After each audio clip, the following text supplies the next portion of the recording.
The lacus are self-sufficient population cells. Work is communal as the product obtained from the work. Each laku is run by a hugan, or voodoo priest, who is called mambo in the case of a woman, and he or she is assisted by a council of elders. Its inhabitants normally have the same African roots: Congo, Ndomi, Mandingo, Ui, etc.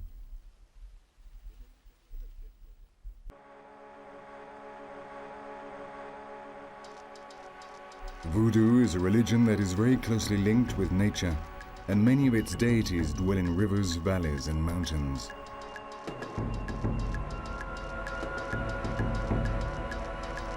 There are many natural settings which are real sanctuaries. The faithful retreat to these places to meditate and meet their luas, or family spirits, and the principal forces of the universe. These are spiritual observatories that enable them to communicate with the great beyond.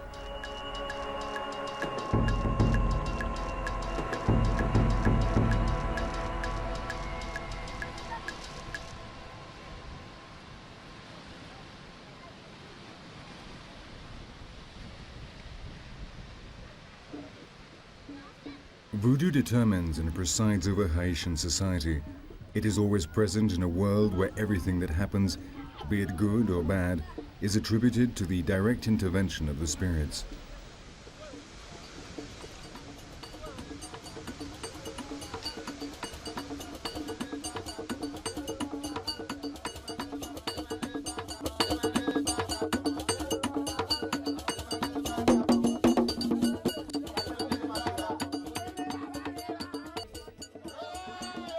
White kaolin powder is used to attract certain deities and to identify them.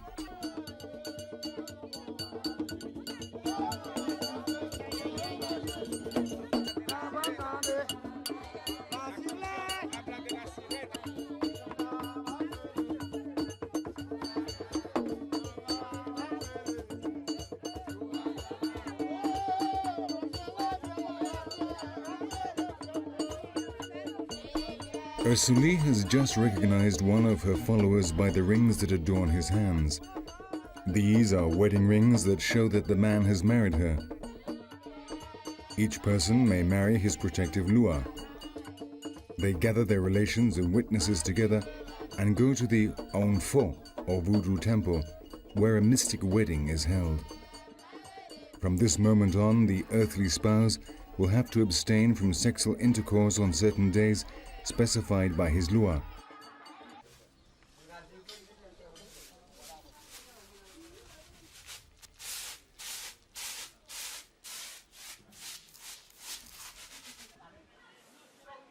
The voodoo religion acts as a bonding force for the people.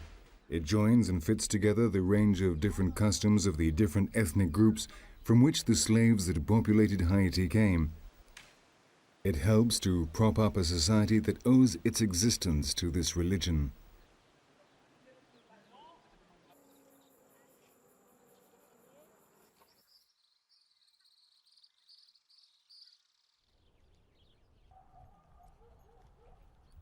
Other sacred places include the lagoons where the spirits that clean, heal, and bring luck to believers live.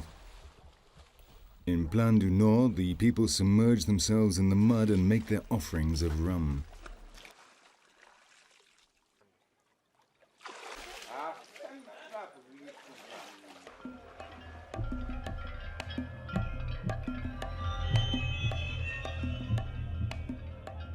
A great deal of ceremonies are performed in cemeteries among the dead.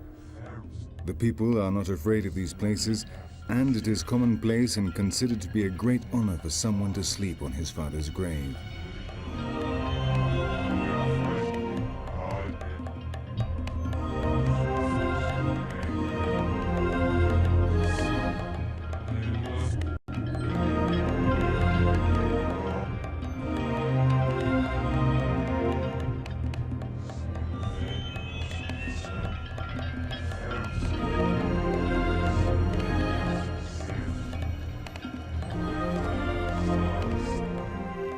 The tomb of Baron Samedi, the king of the dead, can be found in all cemeteries, although in some it can only be identified by the people from the village to stop outsiders using the cemetery for their own voodoo acts. Normally, it can be recognized by its large cross and where the first burial was made. Tonight we are witnesses to an expedition made by Hungan from Artibonito, the region of Haiti with the strongest magic.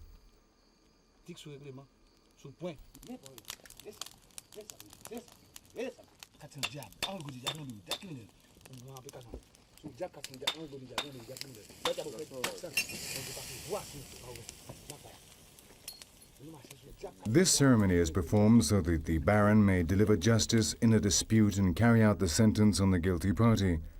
The red and black dolls represent the protagonists, men and women, of the lawsuit that is presented.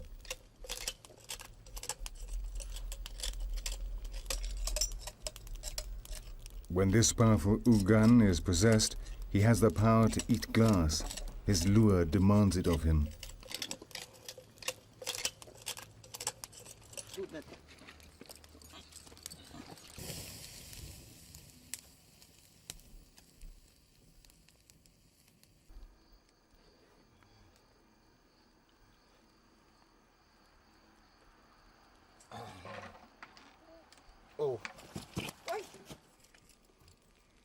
The Hugan is shocked when the Baron leaves. He does not know how he got there. He can remember nothing.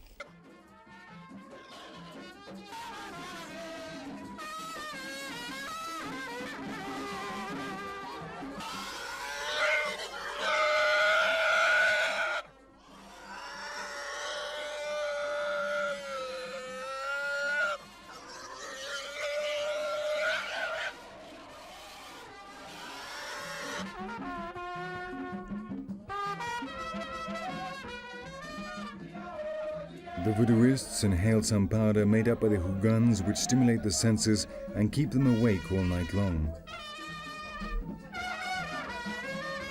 From this moment on, the atmosphere gets hotter and hotter until a climax is reached where almost everyone suffers severe trances.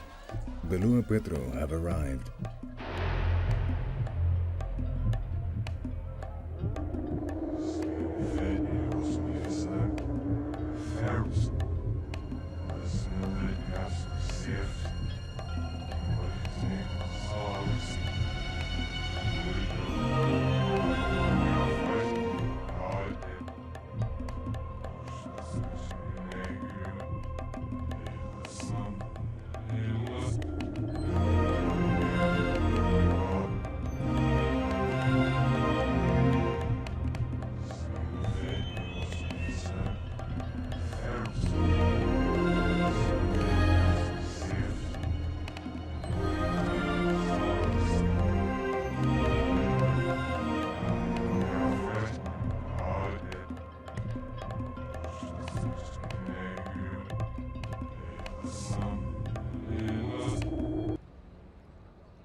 In the center of Port-au-Prince, the capital of Haiti, we find the presidential palace where the bloodthirsty dictators François Duvalier, Papa Doc and his son Baby Doc lived.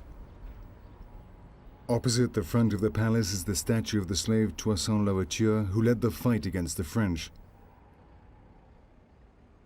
On the other side, the figure of a slave blowing a lambi, symbol of the fall of colonial power and the fight against the oppression of slavery.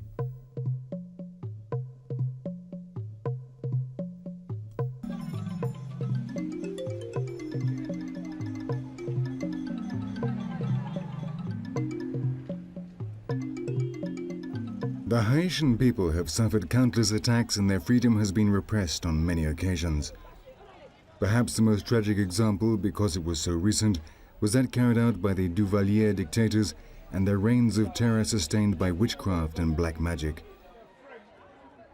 They were surrounded by their troops, the Tom-Tom Makouts, most of whom were Boko, wizards that work on the dark side of Voodoo.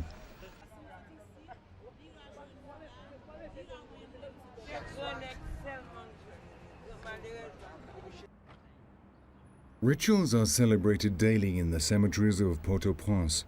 The dead must be well attended to, otherwise they will bother you instead of helping you. A year and day after the death, the family members must release the soul of the deceased, which has been living up to until now in the water.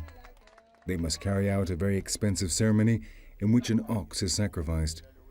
If they delayed for a long time, the deceased may rise up against them.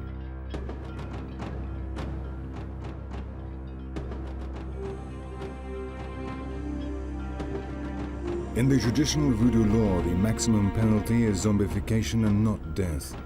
The Hougans that have passed sentence will appoint an executioner who will blow the zombie powder in such a way that the criminal will inhale it without realizing it. Shortly afterwards, he will die without anyone knowing why, and he will be buried. Sometime later, he will be exhumed, an antidote will be applied, and they will steal his soul. He will obey the Hougans and will work for the rest of his life for them. In fact, they reduce him to a cataleptic state produced by tetrodotoxin, the main ingredient of the zombie powder. His brain does not receive sufficient supply of blood, which combined with the shock of being buried alive, causes irreversible damage to his mental faculties.